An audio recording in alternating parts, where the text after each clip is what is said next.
Salut, c'est Hugo. Avant toute chose, juste un petit message pour vous remercier d'être déjà 200 000 abonnés à la chaîne. Ça me fait extrêmement plaisir. On va continuer à vous informer. Merci à tous ceux qui partagent la chaîne à des proches et qui en parlent autour d'eux. Tout ça, c'est grâce à vous. Bref, aujourd'hui, on va parler de l'immigration aux États-Unis, du shutdown, de l'Union africaine, d'un forum économique et des Rohingyas.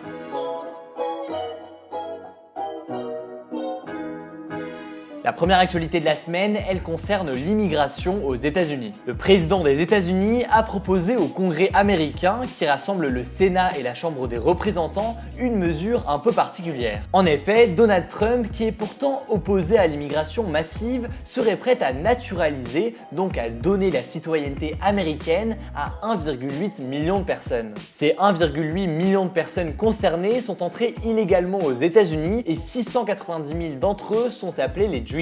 Ceux-ci sont entrés en Amérique illégalement avec leurs parents et bénéficiaient d'un programme spécial mis en place par Barack Obama pour leur venir en aide. Ce projet de loi pourrait donc permettre leur naturalisation. Mais alors, pourquoi Donald Trump souhaite-t-il mettre en place une telle mesure? Eh bien, déjà parce que les discussions sur les lois autour de l'immigration sont bloquées depuis quelques mois car les démocrates n'ont pas du tout la même vision que Donald Trump sur le sujet. Le président américain, en proposant cette loi plutôt favorable aux démocrates, aimerait donc débloquer la situation. Mais surtout, dans cette même loi, Donald Trump y inscrit autre chose. Il souhaite demander au Congrès de financer la construction d'un mur entre le Mexique et les États-Unis pour un montant de 25 milliards de dollars. C'est en quelque sorte un chantage. Il accepte de donner la citoyenneté américaine à quasiment 2 millions de personnes, mais en échange veut 25 milliards de dollars pour financer son mur. On verra dans les jours à venir ce qu'il en est et ce que dit le Congrès. On vous tiendra au courant sur Instagram et sur Messenger.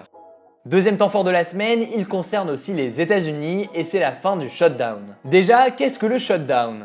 Eh bien, c'est quand les députés du Congrès n'arrivent pas à se mettre d'accord sur un budget pour les États-Unis. Les conséquences peuvent être énormes, tant qu'il n'y a pas eu d'accord entre les élus, le pays fonctionne au ralenti. Ça veut dire une fermeture des musées, des monuments et de certains services publics. Le shutdown a eu lieu le week-end dernier car les démocrates ne souhaitaient pas voter le budget. Pourquoi ? Eh bien justement en partie à cause de la question des Dreamers dont je vous parlais dans la première actualité et que les démocrates souhaitent naturaliser. Finalement, les démocrates ont annoncé qu'ils laissaient jusqu'au 8 février au président pour trouver une solution sur la situation des Dreamers et ils ont accepté de mettre fin au shutdown. Il a duré 3 jours et le dernier avait eu lieu en 2013 sous la présidence de Barack Obama et avait duré 16 jours. C'est plutôt une bonne nouvelle pour Donald Trump qui célèbre l'anniversaire du début de son mandat en ce moment. Il a d'ailleurs déclaré, je cite, « Je suis content que les démocrates aient décidé de se montrer raisonnables ».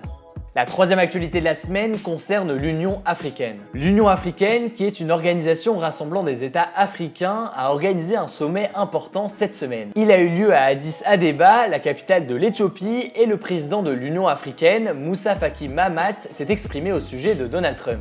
Pourquoi ? Petit rappel tout d'abord. Donald Trump avait qualifié, je cite, de pays de merde les pays africains et Haïti. Et les pays africains ont été évidemment très choqués par cette déclaration. Moussa Faki Mahamat a donc déclaré, je cite, le continent est profondément choqué par le message de haine et la volonté de marginaliser l'Afrique. Mais surprise, un président africain, le président de l'Ouganda, a apprécié ces déclarations de Donald Trump. Yoweri Museveni a déclaré qu'il appréciait, je cite, la franchise du président américain et que Donald Trump avait raison de souligner les faiblesses de l'Afrique. Le sommet a donc eu lieu dans un contexte un peu particulier, mais il a surtout servi à aborder des sujets qui concernent directement l'Afrique. Un des thèmes abordés a notamment été la corruption qui est présente dans beaucoup de pays du continent. C'était aussi l'occasion pour le nouveau président du Zimbabwe, Emmerson Mnangagwa, dont nous vous parlions dans nos vidéos précédentes, de présenter ses intentions, son programme politique et sa vision du continent africain. La quatrième actualité de la semaine, c'est le forum de Davos qui s'est terminé vendredi. Déjà, qu'est-ce que c'est ? Eh bien, c'est un forum économique mondial connu pour être très libéral, donc pour l'économie de marché, pour le libre-échange, où beaucoup de chefs d'État se rendent chaque année. C'est le moment pour eux de lancer une sorte d'opération séduction avec la finance et les entreprises, puisqu'ils y rencontrent beaucoup de personnalités de ce milieu. Cette année, c'est loin d'être le seul, évidemment, mais le discours d'Emmanuel Macron a attiré l'attention. Le président français a notamment déclaré France is back, littéralement la France est de retour, ce qui a fait beaucoup parler et qui a été considéré comme un des moments forts du sommet. Il a notamment appelé les grandes entreprises à limiter l'optimisation fiscale, donc le choix de payer moins d'impôts via des filiales à l'étranger ou des opérations financières compliquées. Emmanuel Macron a aussi beaucoup défendu les mesures économiques et sociales qu'il met en place en France. Certains ont analysé ce discours comme un coup de communication, mais il a été globalement apprécié par les participants à Davos. Un autre discours a aussi été très important, celui de Donald Trump. Il a joué la carte de l'apaisement et a demandé aux investisseurs de continuer à s'intéresser à l'Amérique. Il a déclaré, je cite, que l'Amérique est l'endroit où faire des affaires. Dernière actualité de la semaine, elle concerne les Rohingyas. Je voulais vous tenir au courant de la situation qui malheureusement évolue toujours mal.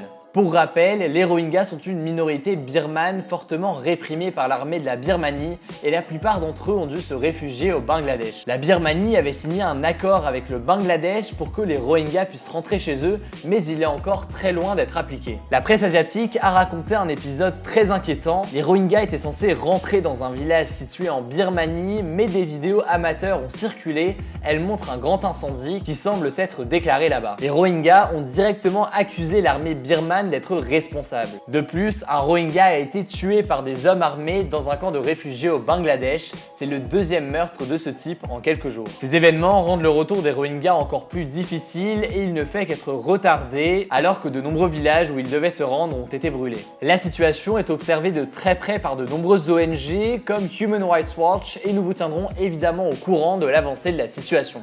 Le débat de la semaine, c'est le suivant. Emmanuel Macron rend-il la France davantage attractive pour les entreprises? Pour participer, c'est très simple, vous pouvez voter à l'aide de la petite fiche qui s'affiche en haut à droite et surtout, je vous invite à en débattre dans les commentaires, j'irai lire tout ça. Je vous rappelle que tous les jours sur Instagram et sur Messenger, vous pouvez recevoir directement un débrief de l'actualité qu'on vous prépare avec en plus un débat, donc pensez à vous abonner si ce n'est toujours pas le cas. Pensez à déposer un maximum de pouces bleus pour nous soutenir, à vous abonner à la chaîne si ce n'est toujours pas le cas, à activer les notifications pour être le premier sur l'info et nous on se dit à très vite.